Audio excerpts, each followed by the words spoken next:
శ్రీ మహాగణాధిపతయ నమః. ఐం మహాసరస్వత్యే నమః. శ్రీ లలితాంబికాదేవ్యే నమః. ఉగాది పండుగ సందర్భముగా కొత్త సంవత్సరము ద్వాదశ రాసుల వాళ్లకు ఎలా ఉండబోతూ ఉన్నది, ఈ 12 రాసుల వాళ్లకు కూడా ఎటువంటి ఉపయోగాలు ఉన్నాయి, మేలు జరుగుతుంది. ఈ విశ్వావసునామ సంవత్సరము క్రోధీనామ సంవత్సరం అనేటువంటిది అయిపోయి ఇప్పుడు విశ్వావసు అనేటువంటి పేరుతో కొత్త సంవత్సరము ప్రారంభమవుతూ ఉన్నది. కనుక ఎప్పుడు ప్రారంభమవుతుంది అంటే ఆదివారం రోజు ఉగాది పండుగ అయినది.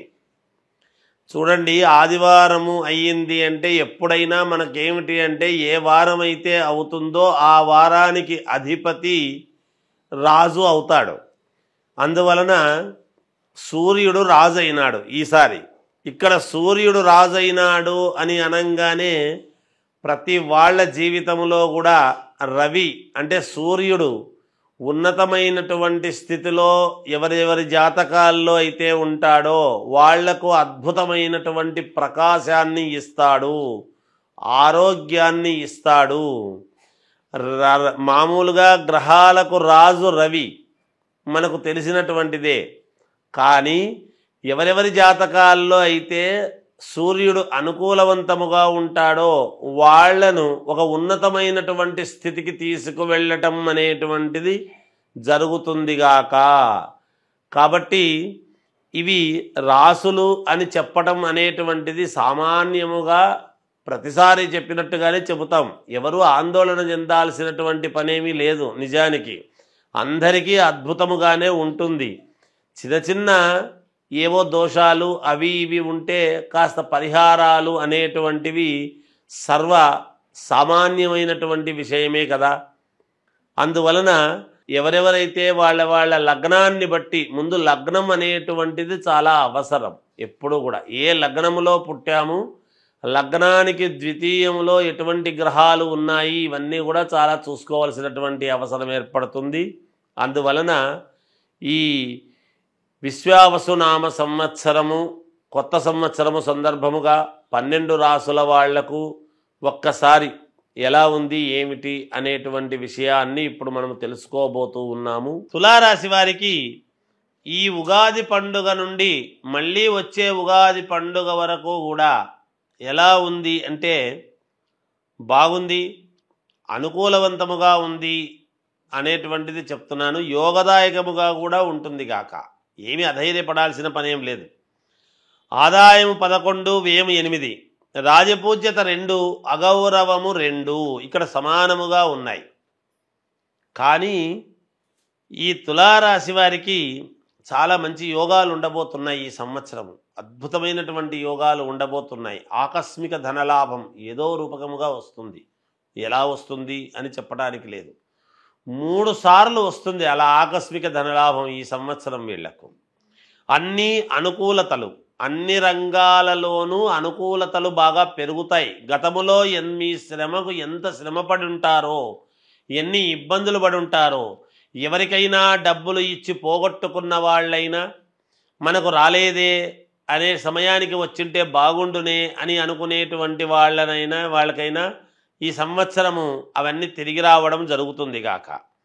అన్ని రంగాల వారికి కీర్తి ప్రతిష్టలు, యోగము, అనుకూలతలు విపరీతముగా పెరగబోతూ ఉన్నాయి. అంచెలంచెలుగా పెరుగుతాయి. ఎందుకంటే 3 సార్లు ఆకస్మిక ధనలాభం అనేటువంటిది ఉంది కాబట్టి. అప్రయత్నముగా ధనలాభం, ప్రయత్నము చేస్తే గతములో రావటము చాలా కష్టం. ఎంతో కష్టపడి మీరు అడిగితే ఇవ్వడము కష్టముగా ఉన్న రోజులు అవి. ఈసారి అప్రయత్నముగా మీ తెలివితేటలకు, మీ ఎఫిషియన్సీకి, మీరు చేసేటువంటి విధానానికి, ఆ పనికి, మీరు నడిచే నడవడికకు, మీరు మాట్లాడే విధానానికి, మీ తెలివితేటలకు, మీరు ఇంకొకరికి ఎక్స్ప్లెయిన్ చేసే విధానాన్ని బట్టి మిమ్మల్ని మెచ్చుకొని తప్పకుండా మీ దగ్గర మా డబ్బు ఉంటే మాకు మేలు జరుగుతుంది అని ధనాన్ని మీకు తెచ్చి ఇవ్వటం అనేది జరుగుతుంది. భూముల వలన విపరీతముగా కలిసి వస్తుంది. మీరు ఏ భూమిలోకి అడుగుపెట్టినా, ఏది కావాలని తీసుకున్నా అది మీకు విజయమే. కోర్టు పరముగా ఉండేటువంటి భూములలో ఏదైనా తకరారులు ఉంటే, లేదా భూముల వలననే కాకుండా కోర్టు పరమైనటువంటి ఇబ్బందులు ఏమైనా ఉంటే అవన్నీ సమసిపోవటం అనేది జరుగుతుంది గాక. వ్యాపారాల్లో మంచి లాభాలు అనేటువంటివి బాగా గడిస్తారు. కొత్త కొత్త వ్యాపారాలు చెయ్యాలి అనేటువంటి ఆలోచనలతో ముందుకు పోతారు. అలాగే కొత్త వ్యాపారం చేయడానికి కొత్త వ్యక్తులు పరిచయమై వాళ్ళల్లో భాగస్వామ్యం అనేటువంటిది ఏర్పాటు చేసుకోవడం జరుగుతుంది. ఉద్యోగం చేసుకునేటువంటి వాళ్లకు ప్రమోషన్లు వస్తాయి.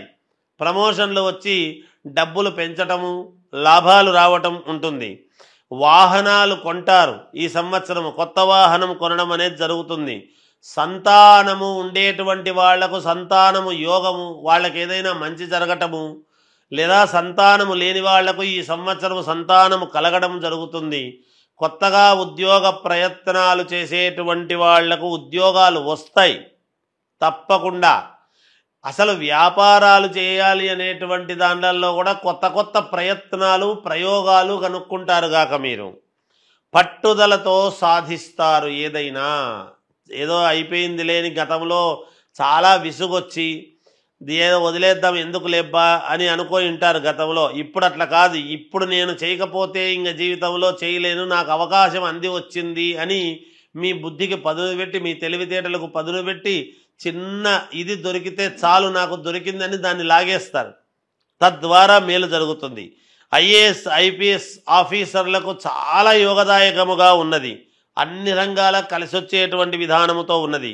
సినిమా రంగంలో ఉండేటువంటి వాళ్లకు చాలా మంచి సినిమాలు రావటం, గుర్తింపు రావటము, అలాగే సీరియల్స్లో నటించేటువంటి వాళ్ళకు కూడా గుర్తింపు రావటము, అవార్డులు రావటము, కూడా పేరు ప్రఖ్యాతులు సంపాదిస్తారు.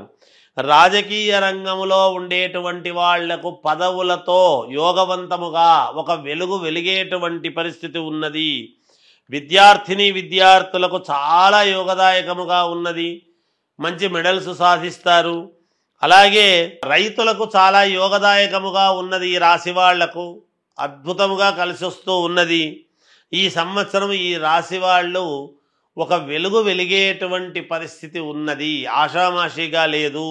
ఏది ఏమైనా ఇంకా మీ వ్యక్తిగతమైనటువంటి జాతకాలను పరిశీలన చేసుకొని ఏదైనా పరిహారాలు ఉంటే చేసుకుంటే మీకు ఇంకా మేలు జరిగే అవకాశాలు చాలా ఎక్కువగా ఉంటాయి అని తెలియజేస్తూ, 12 రాశుల వాళ్లకు కూడా, అంటే మేషము నుండి మీనరాశి వరకు కూడా మీ జాతకపరంగా ఏదైనా లోపాలు ఉంటే చేసుకునేది చేసుకుంటూ, విశ్వావసునామ సంవత్సరములో మీరు ఎటువంటి పరిహారాలు చేసుకుంటే మేలు జరుగుతుంది అని గనక అనుకున్నాము అంటే, గోవుకు, అంటే ఆవులు ఉంటాయి, ఆవులో 33 కోట్ల దేవతలు ఉన్నారు అనేటువంటిది ప్రతీక అందరికీ తెలిసినటువంటి విషయమే. ఈ గోవుకు ఏం చేయాలి అంటే మంగళవారము, గురువారము ఈ 2 వారాలు మీరు గోమాత దగ్గరికి వెళ్ళి ఆ గోవుకు ఎడమవైపు ఉన్నటువంటి కొమ్ముకు మాత్రమే పసుపు పట్టించి కుంకుమ పెట్టి మీరు 9 ప్రదక్షిణలు చేసి ఆ గోవు తోకతో పుచ్చముతో మీ యొక్క తల మీద కొట్టుకొని రండి. ఇలా ఒక 7 సార్లు చెయ్యండి. రోజు వారం పొడవునా కాదు, ఈ సంవత్సరము పొడవులో 7 సార్లు చేస్తే చాలు, ఈ సంవత్సరానికి అంతా కూడా కలిపి. లేదా ఈ ఉగాది పండుగ అయిన నెలలోనే 7 సార్లు చేసుకున్నారు అంటే కూడా సంవత్సరం అంతా పని చేస్తుంది. అది కూడా కాదా అంటే ఓ శ్రావణ మాసమో, కార్తీక మాసమో ఇలాంటి మంచి మంచి మాసాల్లో చేస్తాము 1-2 సార్లు అనుకొని అలా చేసుకున్న పుణ్యఫలమే. ఏది ఏమైనా ఈ సంవత్సరములో ఒక 7 సార్లు అయితే గోవును మీరు సందర్శించి 9 ప్రదక్షిణలు చేసి ఆ గోవు ఎడమ కొమ్ముకు, అంటే మనము నిలబడినటువంటి చోట కుడి చేత్తో ముట్టుకుంటే దానికి ఎడమదవుతుంది, అటువంటి ఎడమ కొమ్ముకు మాత్రము పసుపు పట్టించి కుంకుమ పెట్టి ఏదైనా తోటకూర లాంటిదో, పళ్ళో, లేదా ధాన్యం అంటే బియ్యము కాకుండా జొన్నలు కానీ ఇలాంటివి, లేదా అలసందలు కానీ ఇలాంటివి ఏవో ఉంటాయి కొంచెం, అలాంటివి ఏవి పెట్టినా పుణ్యప్రదమే అవుతుంది. మీకు మేలు జరుగుతుంది, చాలా వరకు పరిహారము జరుగుతుంది అని తెలియజేస్తూ జయోస్తు.